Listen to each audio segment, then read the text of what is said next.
17 verses 30 and 31. आज का हमारा ध्यान के लिए प्रेरितों का काम 17 अध्याय की 30 और 31 वचन की ओर से अपना ध्यान लगाएंगे. यस, చదవండి. ఆ అజ్ఞాన కాలములను దేవుడు చూచి చూడనట్టుగా ఉండెను. ఇప్పుడైతే అంతటను అందరూ మారుమనసు పొందవలనని మనుషులకు ఆజ్ఞాపించుచున్నాడు. ఎందుకనగా తాను నియమించిన మనుషుని చేత నీతిని అనుసరించి భూలోకమునకు తీర్పు తీర్చబోయేడి యొక్క దినమును నిర్ణయించి ఉన్నాడు. మృతులలో నుండి ఆయన లేపినందున దీనిని నమ్మటకు అందరికి ఆధారము కలుగు చేసి ఉన్నాడు. హల్లెలూయా. అందరికి ఏమి కలుగు చేశాడండి? అందరికి ఆధార్ కార్డు ఇచ్చారు గవర్నమెంట్. కానీ నా దేవుడు పడిపోయే గుడారమును, పడిపోయే బ్రతుకులను, పడిపోయే ఇళ్లను ఆధారముచ్చి ఆదరించి నిలవబెట్టుకున్నాడు. స్తోత్రం. ఆయన నిలవబెట్టాడు కాబట్టి నేటి దినమందు మీరు, నేను, మనమందరమును కూడా సజీవుల దేశములో కనబడుతూ ఉన్నాం. అజ్ఞాన కాలములను దేవుడు చూచి చూడనట్టుగా ఉండెను అంటే అర్థం ఏంటి? అజ్ఞాన కాలములని చెప్పినప్పుడు కృపాకాలము కాకుండా వేరొక కాలము, అదే కాలం అని చెప్పినప్పుడు మనస్సాక్షి కాలము. ఆ కాలములో వారి మనస్సాక్షికి తోచినట్లుగా దేవునిని వారు ఆరాధించేవారు. ఉదాహరణకు మనం చూసినట్లయితే కయ్యను హేబేలులకు వారికి ధర్మశాస్త్రము లేదు, వారికి పరిశుద్ధ గ్రంథము లేదు, వారికి పాస్టర్ గారు లేరు, వారికి సంఘము లేదు. ఎవ్వరూ లేని సమయాల్లో వాళ్ళకి ఎవరు చెప్పారండి బలి అర్పించాలని? వారి మనస్సులో ఆల్రెడీ ఇన్బిల్ట్, ప్రీ ప్లాన్డ్, దేవుడు ముందుగానే వాళ్ళ హృదయాల్లో దేవుని గురించినటువంటి ఒక అవగాహనను ఆయన కల్పించి ఉన్నాడు. కాబట్టి ప్రతి మనిషి కూడా నేటి దినమందు దేవునిని వెతుకుతూ ఉన్నాడు, దైవాన్వేషణలో కనబడుతూ ఉన్నాడు. దేవుడనేవాడు ఉంటే ఎందుకు నా ఈ కష్టాలు? దేవుడనేవాడు ఉంటే ఎందుకు నాకు ఈ బాధలు? దేవుడనేవాడు ఉంటే ఎందుకు నాకు ఈ వ్యాధులు అని అనేక మంది ప్రశ్నిస్తూ ఉన్నారు. కర్మ సిద్ధాంతాన్ని మనం ఆలోచన చేసినట్లయితే నువ్వు చేసిందే నీ నెత్తి మీదకి వస్తుందని వాక్యము సెలవిస్తూ ఉన్నది. సామెతల గ్రంథములు మనం చూసినట్లయితే అక్కడ ఒక మాట వ్రాయబడి ఉన్నది, జీవ మరణములు నాలుక వశము అని వ్రాయబడి ఉన్నది. అంటే నీ నోటితో జీవాన్ని ఉచ్చరిస్తే జీవము కలుగుతుంది, జీవమునకు విరోధమైన మాటను ఉచ్చరిస్తే ఆ విరోధమైన మాటే కలుగుతుంది. ఒక మాటలో చెప్పాలంటే ఈ భూ ప్రపంచంలో ఉన్నటువంటి వారు అందరూ కూడా నమ్మేటువంటిది రెండు విషయాలు. దైవికముగాను ఈ లోకములో వైజ్ఞానికముగాను ఆలోచన చేసినట్లయితే దైవికముగా మనం అంటాము విశ్వాసము, అవిశ్వాసము, పాజిటివ్ పవర్, నెగటివ్ పవర్. వైజ్ఞానికంగా సైంటిఫికల్ గా చూస్తే ఈ భూప్రపంచంలో ఉన్నవారు చెప్పే మాటలు ఏంటో తెలుసా? ప్రతికూల శక్తి, అనుకూల శక్తి. అనుకూల శక్తికి పేరే దైవ శక్తి. గట్టిగా చెప్పగలదామా? ఆ దైవ శక్తి అన్న మాటకి మరో అర్థమే మారు మనస్సు. అంటే నీ స్వశక్తిని విడిచి దైవ శక్తిని నువ్వు పొందుకోవటం, లోకపరమైన శక్తిని విడిచి దైవ శక్తితో నువ్వు నింపబడటం, దానికి మరొక పేరే పరిశుద్ధాత్మ అభిషేకం. ఈ లోకములో ఉన్న వారు చెప్పేది ఏమిటంటే వారికి జ్ఞానోదయమైందని. ఈ లేఖనం ఏమి సెలవిస్తుందంటే మనోనేత్రములు వెలిగింపబడినవని. హల్లెలూయా. There is a two kinds of the powers. One is a positive power, another one is a negative power. ఈ రోజున ఈ రెండు శక్తుల మధ్యలోనే యావత్ భూ ప్రపంచము కొట్టుమిట్టాడుతూ ఉన్నది. అనుకూల శక్తి ఉన్న వారిని మంచివారని, ప్రతికూల శక్తి ఉన్న వారిని చెడ్డవారని చిత్రీకరిస్తుంది. కానీ నా దేవుడు మానవుణ్ణి సృష్టించినప్పుడు ఎవరినే కానీ చెడ్డవారిగా ఆయన సృష్టించలేదు. అందరూ అంతటను మానవ మనసు పొందాలని ఎందుకు ఇక్కడ భక్తుడు వ్రాస్తున్నాడో తెలుసా? ఎవరే గాని నశించుట ఆయనకి ఇష్టము లేదు, అందరూ కూడా పరలోకమునకు చేర్చబడాలని దేవాతి దేవుడు కోరుచు ఉన్నాడు. ఆయన ప్రణాళిక కూడా అదేగా కనబడుచు ఉన్నది. కాబట్టి ప్రభువునందు ప్రియమైనటువంటి దేవుని బిడ్డలారా, వాక్యము సెలవిస్తూ ఉన్నది, అజ్ఞాన కాలములలో దేవుడు చూచి చూడనట్టుగా ఉండెను. ఇప్పుడైతే, ఎప్పుడు? ఈ కడవరి కాలములో కృపా ద్వారములు మూయబడడానికి ముందుగా, యేసయ్య రాకడకు ముందుగా అందరును అంతటను, అంటే ఏ భేదమును లేదు, స్త్రీ అని లేదు, పురుషుడిని లేదు, ఏ దేశమని, ఏ రాష్ట్రమని, ఏ ప్రాంతమని భేదము లేదు. We are all one in Christ Jesus. మనమందరము క్రీస్తులో ఏకమై ఉన్నాము. అందుకే మనందరి కొరకు ఒకే పరలోకాన్ని సిద్ధపరుస్తున్నాడు. హల్లెలూయా. అక్కడికి వెళ్ళవలసిన వారు హల్లెలూయా చెప్పితే చెవులు గింగురు మనాలి, ఎరికో కోట గోడలు పడిపోవాలి. హల్లెలూయా. మరొకసారి మన యొక్క జ్ఞానము, నాలెడ్జ్ ఎలా ఉందంటే, సండే స్కూల్ పిల్లలకి క్రిస్టియన్ స్కూల్లో ఇన్స్పెక్షన్ జరుగుతుందంట. ఇన్స్పెక్టర్ గారు వచ్చి ఎవర్రా ఎరుపు గోడలు పడగొట్టిందంటే టీచర్ గారు, సార్ ఈ పిల్లలందరూ మంచి పిల్లలు సార్, వీళ్ళెవరు గోడలేం పడగొట్టలేదు అన్నాడంట. చివరికి హెడ్ మాస్టర్ దగ్గరికి వెళ్తే, సార్ మొన్నే మా గోడలని రిపేర్ చేయించామన్నాడంట. పేరు మాత్రం క్రైస్తవ స్కూల్, వాళ్ళకి అసలు నాలెడ్జ్ లేదు. ఆ టీచర్ గారు స్కూల్లోనూ టీచరు, చర్చిలోనూ సండే స్కూల్ టీచరు, కానీ ఎరుకో గోడల గురించి అమ్మగారికి తెలియదు. అలా ఉందమ్మన్న హల్లెలూయా. మళ్ళొకసారి హల్లెలూయా చెప్దాం. అది ఎరికో కోట గోడల వంటి ఆటంకాలు ఉంటే నువ్వు దేవుణ్ణి స్తుతించినప్పుడు అవన్నీ కూడా కూలిపోతాయి, పటాపంచలైపోతాయి. అందుకే ఎల్లప్పుడూ కూడా దేవుణ్ణి స్తుతిస్తూ ఉంటే స్తుతికి ఒక శక్తి ఉన్నది. There is a great power for praising God. దేవుణ్ణి స్తుతించడంలో ఒక గొప్ప శక్తి ఉన్నదనే విషయాన్ని మనం మర్చిపోకూడదు. అందుకని ఆయనకు పాట పాడతారు, ఇదిగో నా స్తుతుల సింహాసనం. సింహాసనానికి ఎన్ని కాళ్ళు పెడుతున్నారు మీరు? ఒక్కసారి స్తోత్రం స్తోత్రం అనగానే రెండోసారికి స్తోత్రం ఆయాసపడిపోతున్నారు. అంటే మూడో కాలు నాలుగో కాలు లేదు. కూర్చున్న దేవుడిని కింద పడద్దామన్నా కూర్చోబెడదామన్నా? ఆయన నీ హృదయములో సింహాసనాసీనుడై ఉంటే అపవాదిని దరిదాపులు కూడా రాడని విషయాన్ని మరచిపోవద్దు. దేవునికి మహిమ కలుగును గాక. అందుకే అందరూ మారు మనస్సు పొందవలనని మనుషులకు ఆజ్ఞాపించుచున్నాడు. ఒక విషయాన్ని గమనించాలి. బైబిల్లో ఆజ్ఞలు వేరే, శాసనములు వేరే, విధులు వేరే, కట్టడలు వేరే. విధులని చెప్పినప్పుడు అయ్యగారు కమిటీ వాళ్ళకి ఎవరికి వాళ్ళకి కొన్ని డ్యూటీస్ ఇచ్చారు. Those are the duties. శాసనములు, స్టాట్యూట్స్ అంటే అర్థం ఏంటంటే, ఒక శాసనము బయలుదేరిందంటే కొత్తగా అది తప్పకుండా అది అమలు పరచబడాలి. ఆజ్ఞ అనేది పర్మనెంట్ గా ఉండేది, విధి అనేది ఆయా సమయాల్లో మనకి ఇవ్వబడేది.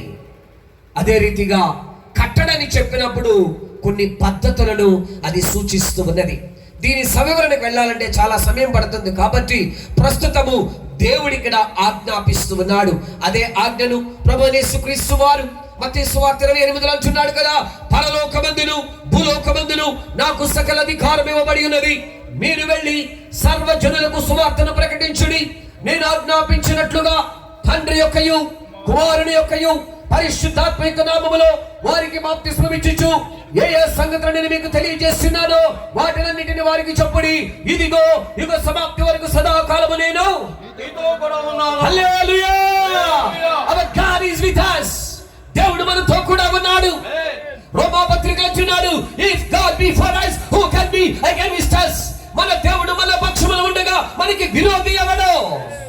అంటే నువ్వు స్తుతిస్తున్నప్పుడు నీ దేవుడు నీ పక్షంలో ఉంటున్నాడు. నీవు స్తుతిస్తున్నప్పుడు నీ దేవుడు నీ లోనికి వస్తున్నాడు. అందుకే ఒంటరి అయిన వాడు వియ్యమంది, బలహీనమైన వాడు బలమైన జనముగా మార్చబడుతున్నాడు.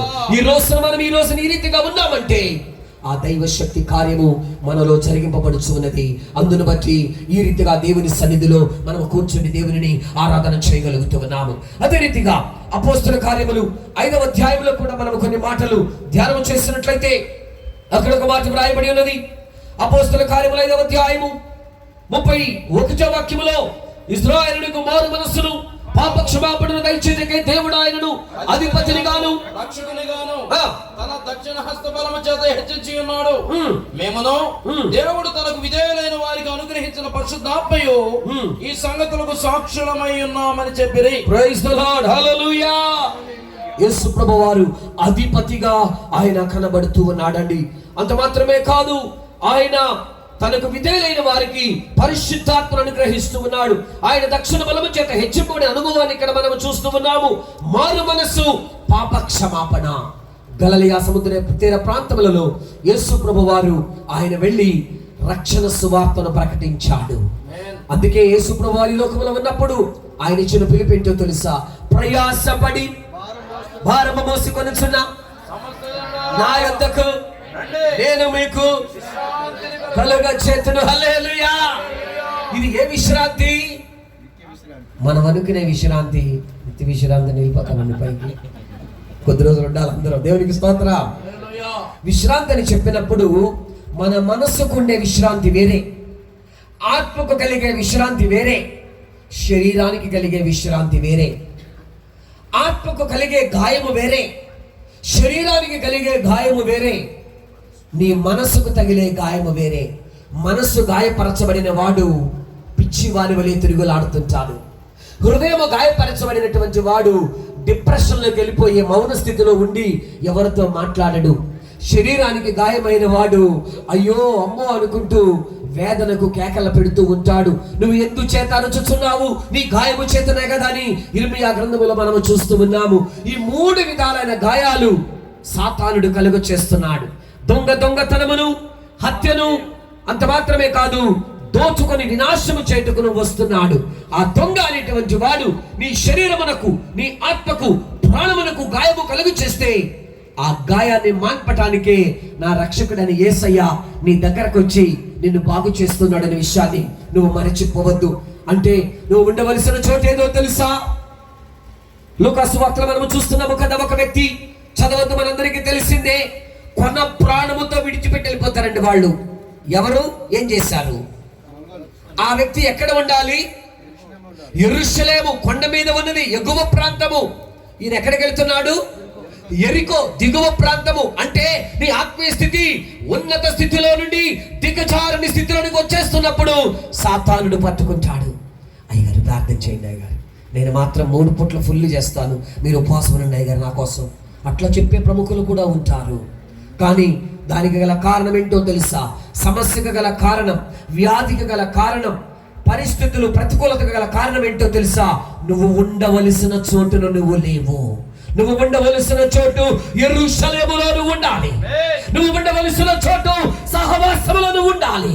నువ్వు ఉండవలసిన చోటు సంఘములో నువ్వు ఉండాలి. నువ్వు ఉండవలసిన చోటు అపోస్తలుల ఉపదేశములో నువ్వు ఉండాలి. దానిని విడిచిపెట్టి గూడు విడిచి తిరుగులాడు పక్షి వలె వెళ్ళిపోతే మధ్యలో సాతానుడు దొంగ వలె కాచుకుని ఉన్నాడు. నిన్ను కొట్టి నీ దగ్గర ఉన్న మొత్తము దోచుకుంటాడు. అక్కడ ప్రముఖముగా మనము చూస్తే అతని కొన ప్రాణముతో విడిచారు, తన బట్టలు కూడా దోచుకున్నారు కదా. అదే మాట ఉంటది. అంటే దాని అర్థం ఏంటో తెలుసా? నీ రక్షణ వస్త్రాన్ని తీసేసుకున్నారు, నీ స్తుతి వస్త్రాన్ని తీసేసుకున్నారు, నీ ఉల్లాస వస్త్రాన్ని తీసేసుకున్నారు, నీలో ఉన్న బంగారు ముఠాపరి వస్త్రాన్ని తీసేసుకున్నాడు, నీలో ఉన్న వివాహ వస్త్రాన్ని దొంగిలించాడు.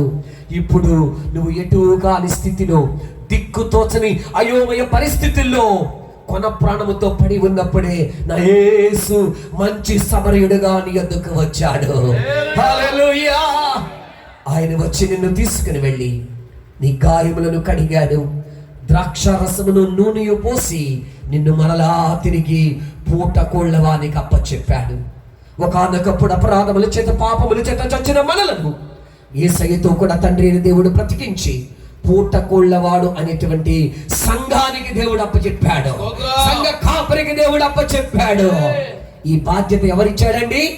ఇది మనుషుల వలన కలిగినది కాదు, దేవుని వలన కలిగినదిగా మనము చూస్తూ ఉన్నాము. ఈ దేవుని వలన కలిగిన ఈ అధికారమును యేసు ప్రభువారు వినియోగపరుస్తున్నప్పుడు కొందరు వచ్చి ఆయనను ఆటంకపరిచినట్లుగా మనము చూస్తూ ఉన్నాము. ఒక మాటలో మనము చెప్పాలంటే, భక్తుడైనటువంటి పేతురు వ్రాస్తూ ఉంటున్నాడు, కొందరు ఆలస్యమని ఎంచుకున్నట్లు ప్రభువు తన వాగ్దానమును గురించి ఆలస్యము చేయవాడు కాదు గాని ఎవడును నశింపకుండా వెళ్ళని ఇచ్చయింపక అందరూ మారు మనసు పొందవలనని కోరుచు మీ ఎడల ప్రైజ్ ది లార్డ్. 2 పేతురు 3:9 ఈ మాటను మనము చూస్తూ ఉన్నాము. ఇదే రీతిగా ఎఫెసీ 1:7 కూడా మనము చూస్తే ఆయన మనకు విమోచనమును కలుగచేసి ఉన్నాడు. యేసు ప్రభువారు ఈ లోకానికి వచ్చిన కారణము మనకు విమోచన క్రయధనముగా ఆయన తన్ను తాను అప్పగించుకొని ఉన్నాడనే విషయాన్ని మనము మరిచిపోకూడదు. ఆయన రక్తము వలన మీకు విమోచనం అనగా మన అపరాధములకు క్షమాపణ కలిగి ఉన్నది. హల్లెలూయా. యేసు రక్తము పరిశుద్ధమైన రక్తము. యేసు రక్తము నిన్ను విడిపించగలిగిన రక్తము.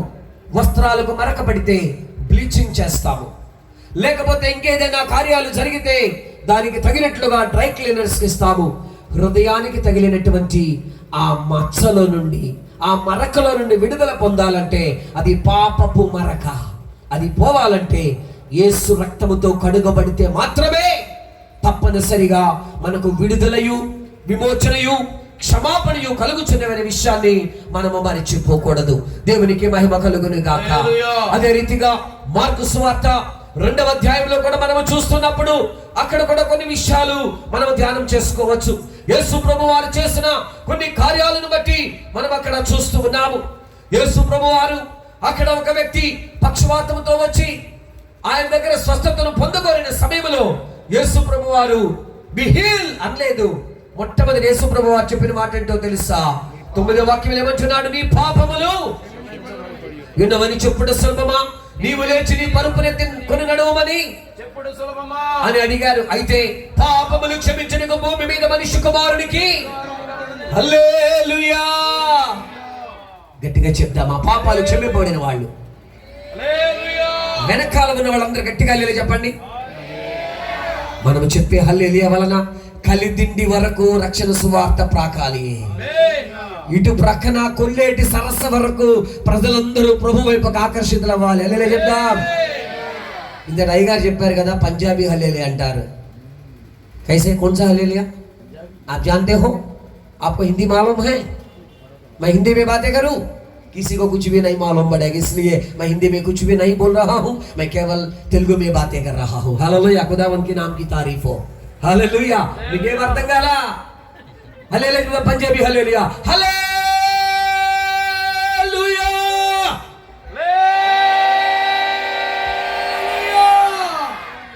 ఆ శ్వాస అట్ట పోయినా దూతలు ఎత్తుకెళ్ళిపోతారు మనల్ని. భయపడకూడదు. నా ఆశ అదే, నా కోరిక ఏంటో తెలుసా?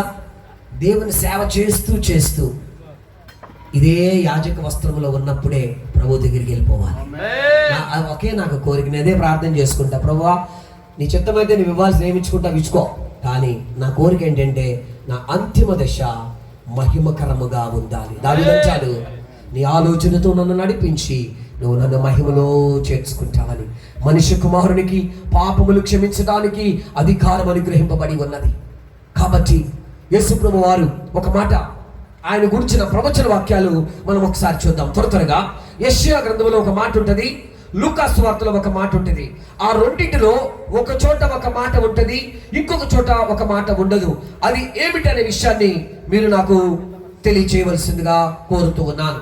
యెషయా గ్రంథము 61వ అధ్యాయము మొదటి 2 వాక్యాలు త్వరగా చదువుకుందాం. వచ్చినది ఎస్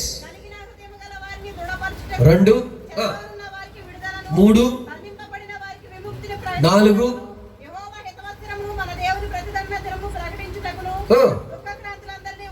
చాలు. హల్లెలూయా. 5 విషయాలు చదివాం. నెక్స్ట్ కొత్త నిబంధనలో ఇదే మాటను, ఈ ప్రవచనం నెరవేర్పుగా నా యేసయ్య సమాజ మందిరంలోకి వెళ్ళి గ్రంథపు చుట్టను తీసుకొని యెషయా గ్రంథాన్ని చదువుతూ ఈ మాటను చదువుతాడండి. లూక్ 4:18, లూకా 4:18 త్వరగా చదవాలి.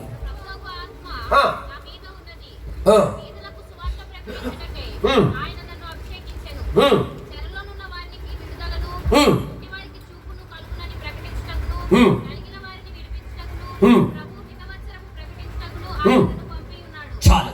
ఇప్పుడు మీకు ఒక పరీక్ష. యెషయా 61 మొదటి 2 వాక్యాల్లో ఉన్నదేంటి? లూకా 4:18లో లేనిదేంటి? త్వరగా చెప్పాలి.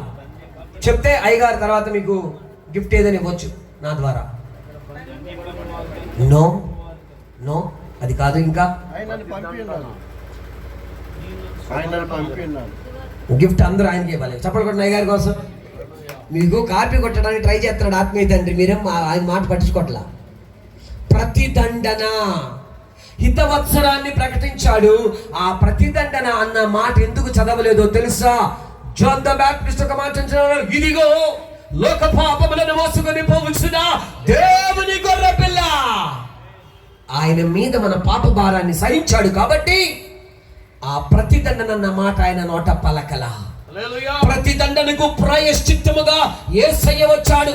సర్వ పాప ప్రక్షాళనార్థం రక్త ప్రోక్షణ అవశ్యం తత్ రక్తం పరమాత్మేన అనేటువంటి ఆ శ్లోకాన్ని అనుసరించి దేవాది దేవుడైన వాడే ఈ భూలోకానికి వచ్చి తన పరిశుద్ధ రక్తాన్ని కార్చిన కారణాన్ని బట్టి మనకు పాప విమోచనము కలుగుచున్నది. అందుకే ఆయన పాప క్రయధనముగా తన్ను తాను అప్పగించుకున్నాడు. దేవునికి మహిమ కలుగును గాక. ఇక్కడ పరిహారము ఆయన అప్పగించుకుంటున్నాడు. కాబట్టి ప్రతిదండనన్న మాటను సమాజ మందిరంలోకి వెళ్ళినప్పుడు నా యేసయ్య అది ఉచ్చరించదనే విషయాన్ని మనము జ్ఞాపకం చేసుకోవలసిన వారముగా కనబడుతూ ఉన్నాము. ప్రభువునందు ప్రియమైనటువంటి దేవుని సంగమా, నా యేసయ్య లోకానికి వచ్చిన కారణం ఏమిటంటే విడుదలనివ్వడానికి, స్వస్థతనివ్వడానికి, నెమ్మదినివ్వడానికి. యేసయ్య లోకములో ఉన్నప్పుడు 3 రకాలైన సందేశాలు ఇచ్చాడండి. ఎన్ని? 3 రకాలు. మట్టలాది వారం నాడు ప్రజలు హోసానా హోసానా హోసన్నా, దావీదు కుమారునికి జయము, దేవుని పేరిట వచ్చి వారు స్తుతింపబడును గాక, ఆయనకు జయమని కేకలు వేసిన వాళ్ళే కొద్ది రోజులు, ఒక వారములోపు తిరిగి రాకముందే ఈయనను సిలువ వేయుడి, సిలువ వేయుడని కేకలేశారు.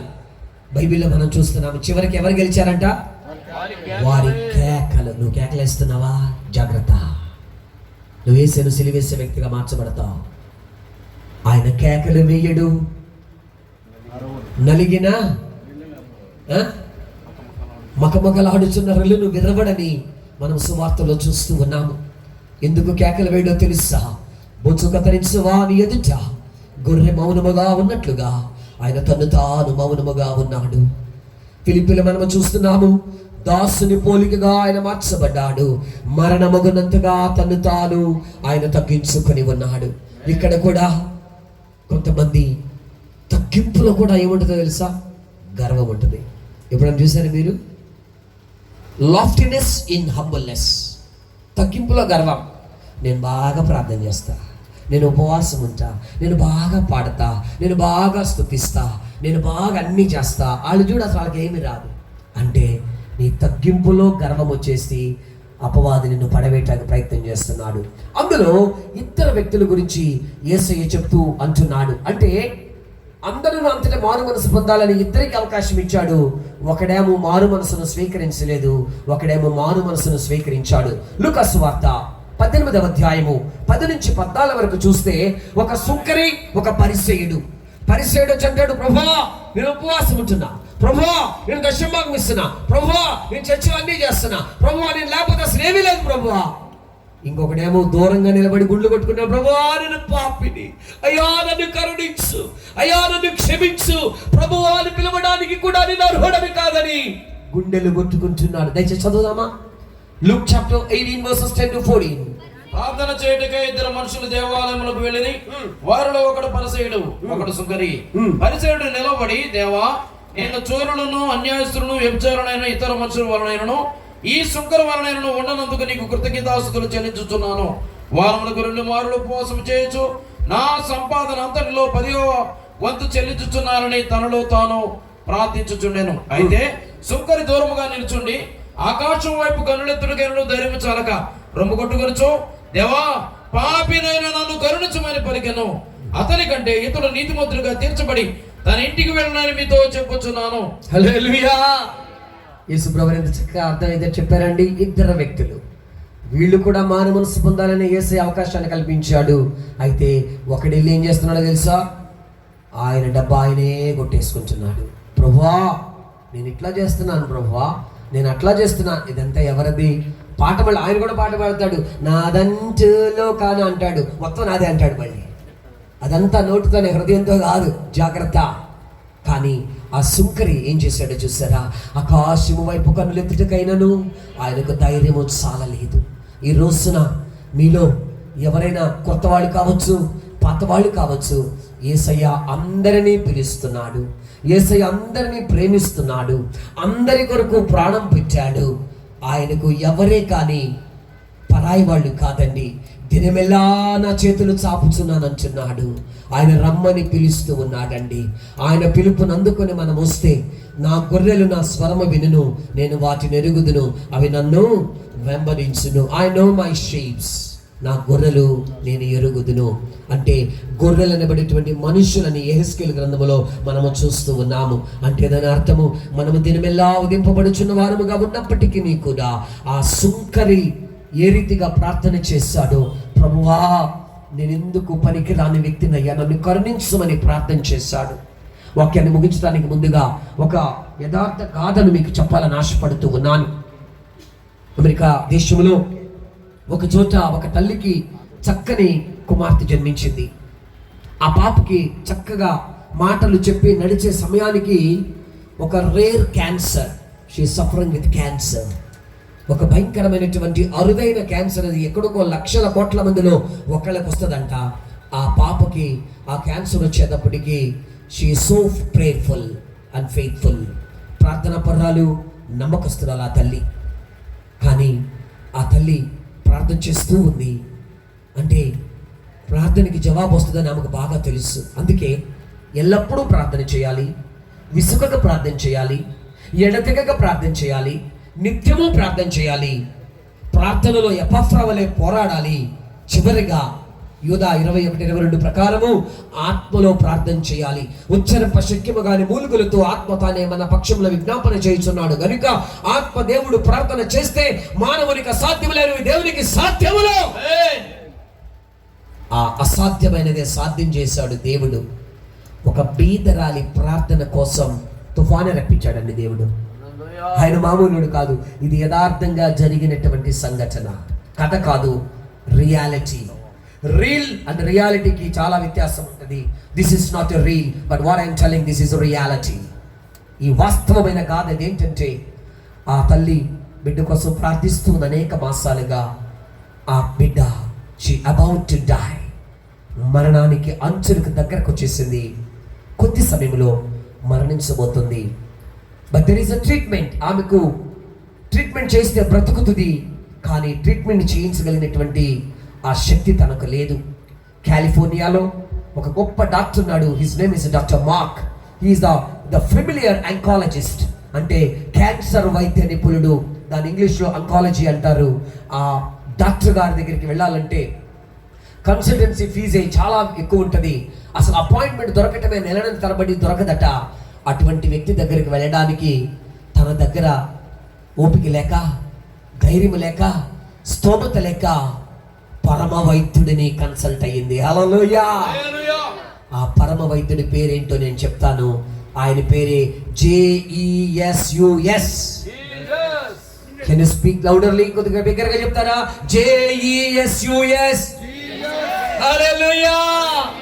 ఆయన పరమ వైద్యుడండి. ఆమె ప్రార్థన చేస్తూ ఉండగా ఇక కొద్ది రోజులకి ఆ బిడ్డ చనిపోతుందనే నిశ్చయిత వచ్చిన ఆమెలో ఒక ధైర్యం ఉంది. నా దేవుడు నన్ను సిగ్గుపరచడని. She is praying since many days, weeks and months is passing. అయినను తన పట్టుదల విడవలేదు. యాకోబులాగా నువ్వు నన్ను ఆశీర్వదిస్తగా నిన్ను వదలని పోరాడుతూ ఉంది.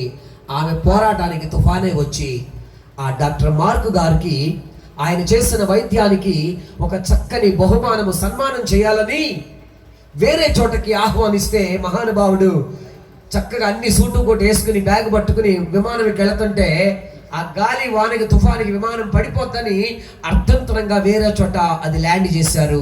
అక్కడ నుంచి ఆయన గారు ఒక కారులో ప్రయాణమై వెళుతుంటే మధ్యలో కారు చెడిపోయింది. అది కూడా కరెక్ట్గా ఎక్కడైతే ఈ తల్లి తన కుమార్తె కొరకు ప్రార్థిస్తూ ఉందో అదే చోట ఈ తల్లి మామూలుది కాదండి.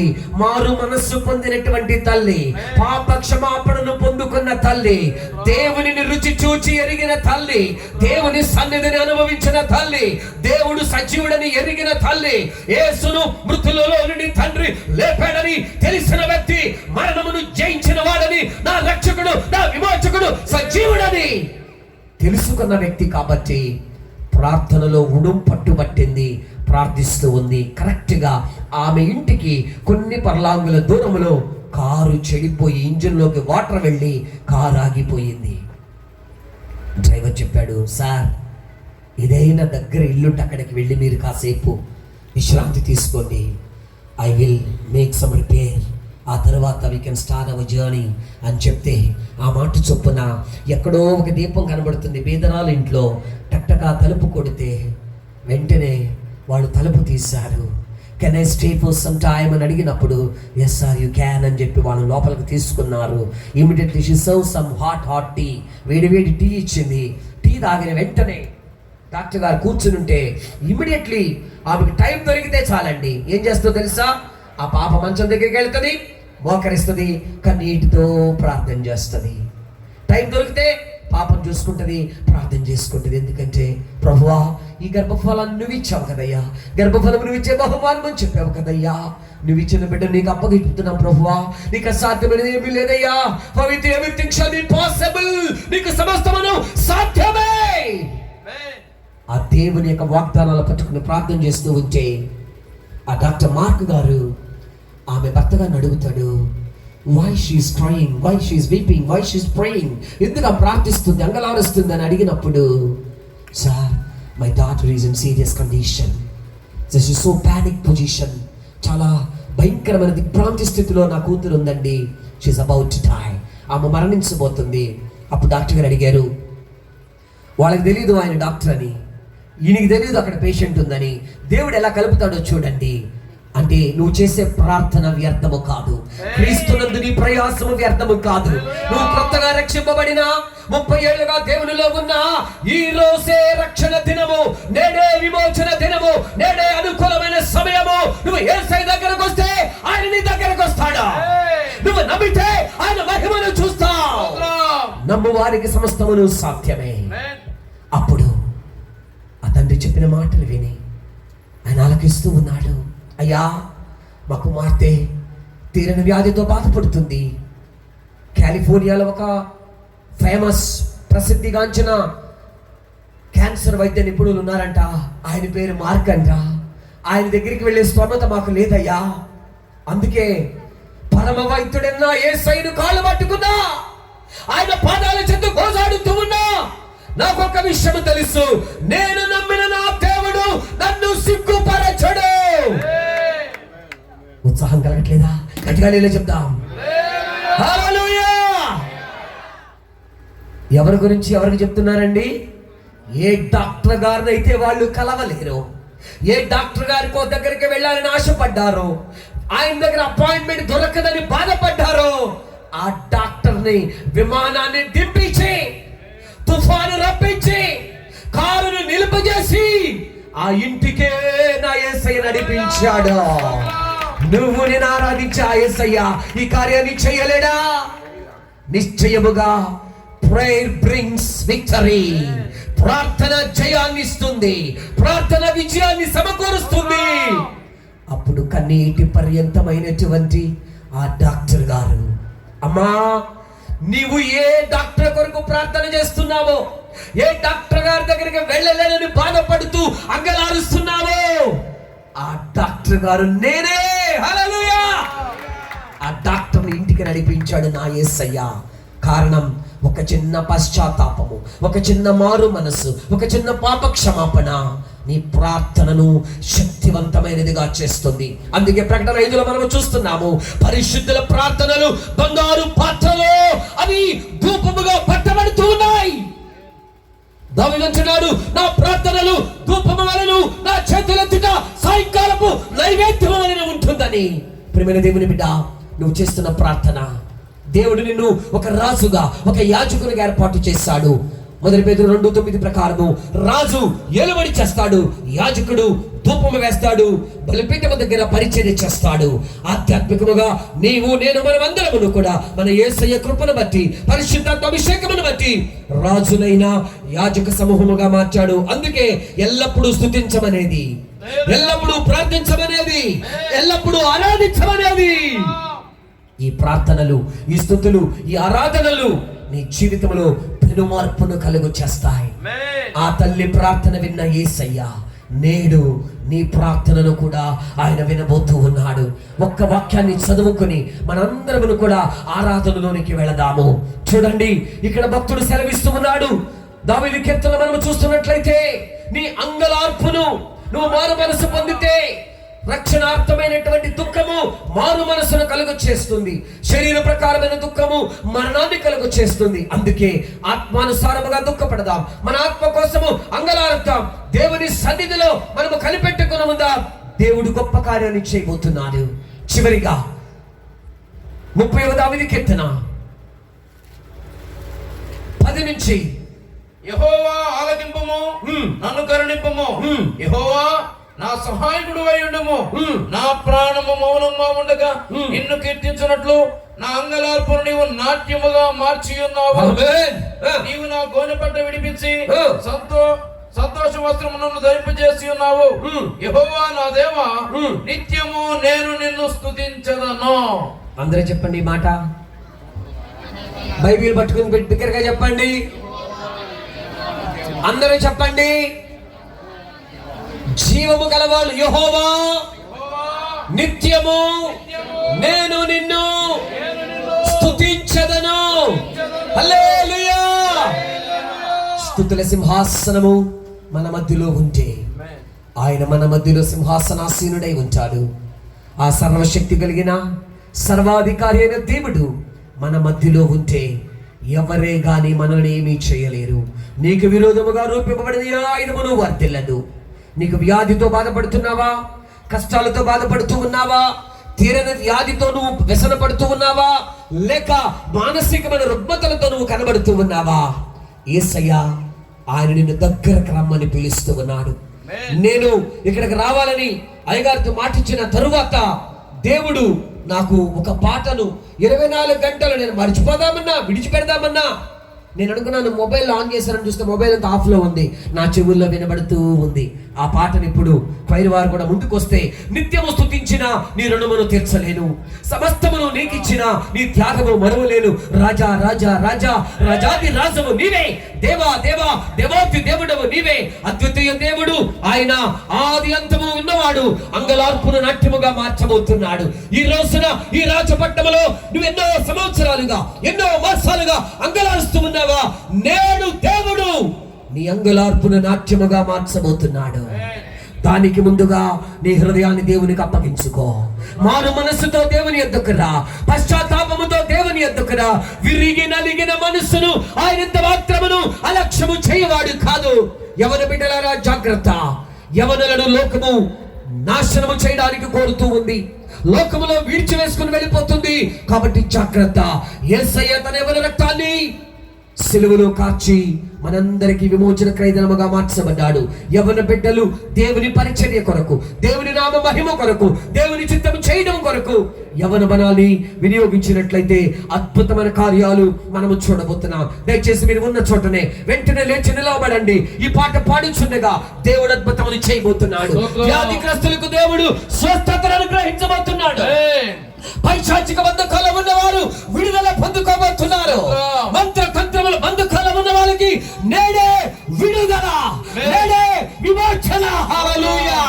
కాబట్టి అందరూ కూడా ఈ పాటను బిగ్గరగా పాడుచు దేవుని నామాన్ని స్తుతిస్తూ ఆరాధన చేద్దాం. పరిశుద్ధాత్మ దేవుడు మన మధ్యలో బలముగా సంచారము చేస్తున్నాడు. పరిశుద్ధాత్మ దేవునికి మనము చోటిద్దాం. నిశ్చయముగా ఆత్మ ఉన్న చోట విడుదల ఉన్నది, ఆత్మ ఉన్న చోట స్వాతంత్రం ఉన్నది. Hallelujah. Thank you Jesus. We praise you father. Hallelujah, hallelujah. Thank you Lord. అందరూ కళ్ళు మూసుకుని ప్రార్థన పూర్వకంగా ఉందాం. ఎవరు అటు ఇటు చూడవద్దు. దేవుని సన్నిధి బలముగా మన మధ్యలో క్రియ చేయించున్నది. పరిశుద్ధాత్మ దేవుడు మన మధ్యలో కార్యములు చేయవచ్చు ఉన్నాడు. హల్లెలూయా, హల్లెలూయా, హల్లెలూయా. యేసయ్యా నీకు స్తోత్రం. Thank you Jesus. నిత్యం స్తుతించిన నీ రుణము తీర్చలేను, సమస్తము నీకిచ్చిన నీ త్యాగము మరువలేను. నిత్యం స్తుతించిన, అందరూ చప్పట్లు కొడుతూ పాడదాం. సమస్తము నీకిచ్చిన నీ త్యాగము మరువలేను. రాజా రాజా రాజా రాజాది రాజు నీవు, దేవా దేవా దేవా దేవాది దేవుడవు. రాజా రాజా రాజా రాజాది రాజు నీవు, దేవా దేవా దేవా దేవాది దేవుడవు. స్తుతించిన నీ నామము లిఖించలేము, సమస్తము లిఖించిన నీ త్యాగము మరువలేదు. చెప్పకూడదు. ఆత్మ శరీరాలతో పాపనాలతో అద్వితీయ దేవుడా, ఆది అంతమైనవాడా, అంతరాత్మను రాజ్యముగా మార్చివేసిన మా ప్రభు, స్తోత్రం. ఆమేన్.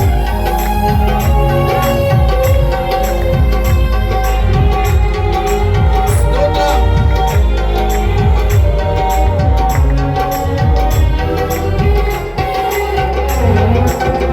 ద్వితీయ దేవుడా, ఆది అంతములైనవాడా, ద్వితీయ దేవుడా, ఆది అంతములైనవాడా, అంతరాత్మను రాజ్యముగా మార్చివేసిన మా ప్రభు, అంతరాత్మను రాజ్యముగా మార్చివేసిన మా ప్రభు. రాజా రాజా అందరూ కలుగుదాం. రాజా రాజా యేసు రాజా హోరుకుందాం. దేవా దేవా దేవా దేవాది దేవుడు. రాజా రాజా రాజా రాజాది రాసుల నీవు దేవ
రాజాది రాజా, దేవాది దేవా, నిత్యము స్తుతించిన నీ రుణము మేము తీర్చలేం ప్రభువా.